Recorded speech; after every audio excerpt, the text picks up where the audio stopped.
So wait till battle phase. Don't immediately use this card during the main phase, okay? If they had 3 tactical talents, I would have been screwed here.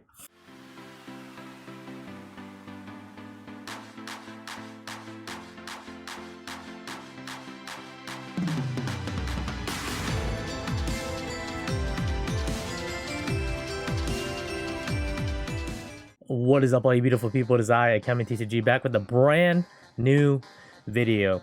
So this one's gonna be a really swifty one. This is gonna be the power, like let's say like a combo highlight that I really liked. So in this matchup, we are playing against Aromages. So if you guys don't know, we're playing a very tiny Aromage package. By tiny, I just mean literally just the rosemary and then what's the marjoram one. But you could get away with Perialis too. I do have to try that, but VFD is such a strong. Anyways, I'm like getting off topic. So anyways, this is our opening hand. We are going first. I believe they won the dice roll, but they let us go first, so I'm like, okay, or the coin flip, whatever. So you go Lone Fire. So at this point in time, by the way, we already do have Jasmine. So slowly we're evolving. We're slowly evolving. The replays I have are, I'm progressively picking up the cards I need to complete the deck as I'm climbing to plat. So it's actually pretty dope. So if you have Evo Thorn and Primula, you can pretty much set up for like a mini combo. It's pretty good. So Evo Thorn, make it into 2. Jasmine here, tribute the Primula, get the Petal. Petal, use her effect. We already have Mardell in hand, so we're just gonna stick with that. By the way, at this point in time, we do not have the generator package, so we don't have the boss stage or anything like that. So because we're up in life, we can get the Aromage Laurel. So we're just gonna special Laurel here, make everything the same level. Make sure you put things under the correct columns. So here's what's going on here. So I summon Teardrop using both Laurel and Mardell. My opponent has lower life points than me. Because they have lower life points than me, if they were to attack into any of these, none of these 3 can be destroyed by a battle because they're all plants. So what's really neat is if they summon, let's say like a Blue Eyes White Dragon, and they try to attack into Snowdrop, nothing's gonna happen. Like, it won't die, and I don't take life. So it's on them if they didn't read what Aromaseraphy Jasmine does. And the second predicament is Teardrop has Aromage Laurel under it. When Aromage Laurel is sent to the graveyard, I gain 500 life points. And when I gain life points, Aromage Jasmine has to activate Aromaseraphy, whatever. You have to add a plant monster from deck to your hand. So essentially, I'm set. I'm literally set. Like, you would have to Dark Hole or Raigeki this field. Like, Lightning Storm won't do anything because I just killed the Jasmine. That's whatever, and I still have 2 big bodies in the field. So I'm in a completely fine position. So he's gonna summon the Time Lord, okay? And I'm like, oh man, am I playing against Time Lords? Can't be destroyed by battle or card effects. Literally, almost every Time Lord has the same stipulation. You can normal summon it without tributing. Can't be destroyed by battle or card effects. You take no battle damage from attacks involving this card, which is beautiful because this doesn't care. This doesn't destroy. You distribute one of your opponent's monsters, so it's fine. And the moment he played Gardening, I knew exactly what he was playing. I think he was using it as a tech. It's a really good tech. So wait till battle phase. Don't immediately use this card during the main phase, okay? If they had 3 tactical talents, I would have been screwed here. So wait till he attempts to attack you, and that way when he goes to main phase 2, there's no more attacks. Did you know I have a website? Visit AkemiTCG.com to get your limited edition Rikka Fairy merchandise today. So you have to detach Laurel. Laurel's gonna make me gain life. I gain 500 life. I get the search here.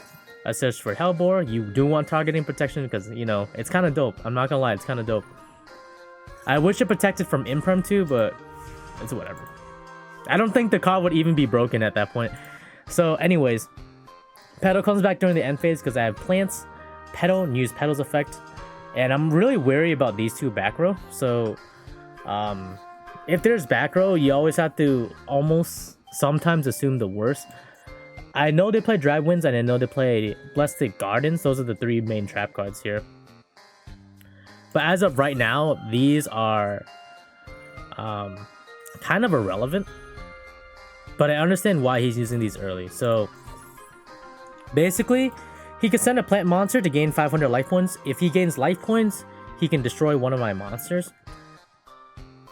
But then at the same time, if I, very careful here, if I declare an attack while my life points are higher than my opponent's, he can gain 1,000 life points and then summon any aroma monster from his deck. Be super careful of aroma gardening, okay? Say it with me, guys. Be super careful of aroma gardening. If you played a lot of Duel Links, you would know that card is very, very, very powerful. It's like one of the best cards in the deck. So if people don't read that card, they're gonna lose. So here's my course of action. I want to be able to negate that aroma gardening, or at least put it back to his hand. If he has no plants in his hand right now, he's screwed. He's done for. He's literally done for. I have too many options here, but I don't have Ulsa yet, so we're gonna do the alternate route, which is a little bit more plus. We're gonna go into Strena, make everything a 4 first. This is big brain. Everything a 4 first. Get the Laurel back. I can special summon Laurel for free because I have more life points than him. Jasmine Tribute, summon Spore. Strena is gonna summon Aurea, so Aurea is gonna be the big one. Like, ideally, I would like to return both Blessed and Gardening to the hand. And then with Spore plus the Rikka Petal that was a 4. Oh, that rhymed. We make Aromaseraphy Rosemary. This is cracked because if I gain any life points, I can target any face-up card my opponent controls and negate its effects until the end of the turn. So this is already game. This is way too much attack. We're in there. So we're gonna use Aurea's effect, the first effect. Send a plant type monster from the hand or face-up field to the graveyard. Look at the number of cards at the top of the deck equal to the level, then place them on the top of the deck. This doesn't do anything. The only reason why I'm doing this is so I can get Laurel to the grave.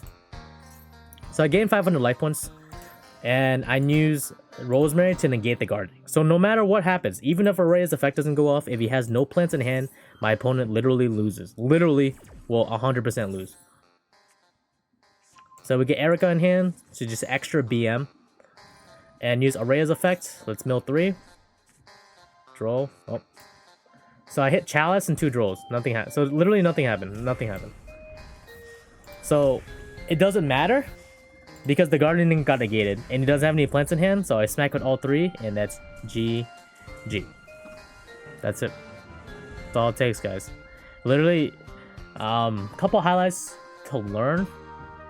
You just have to be really careful of pretty much any of their face-up continuous spells. I guess, in my opinion, one of the biggest mistakes my opponent made there is those 2 traps. If he left them face down the whole time, I think my play might have been a little bit different.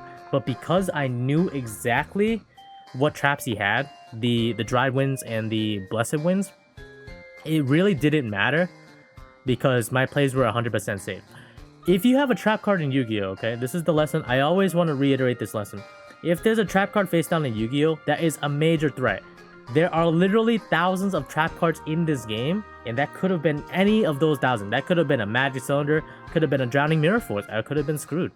But the fact that he flipped them preemptively early, especially since they're continuous traps and you can flip them at any point, it kind of absolves the mystery. And because it absolved the mystery, it's pretty much, I guess the best example is like you're playing Uno and you know exactly what cards they have in their hand. Or you're playing chess and you know exactly how they're going to move the chess pieces. My name is AkemiTCG. Hope you all enjoyed it. If you liked it, make sure to drop a like, comment, and subscribe. I'll see you guys next time.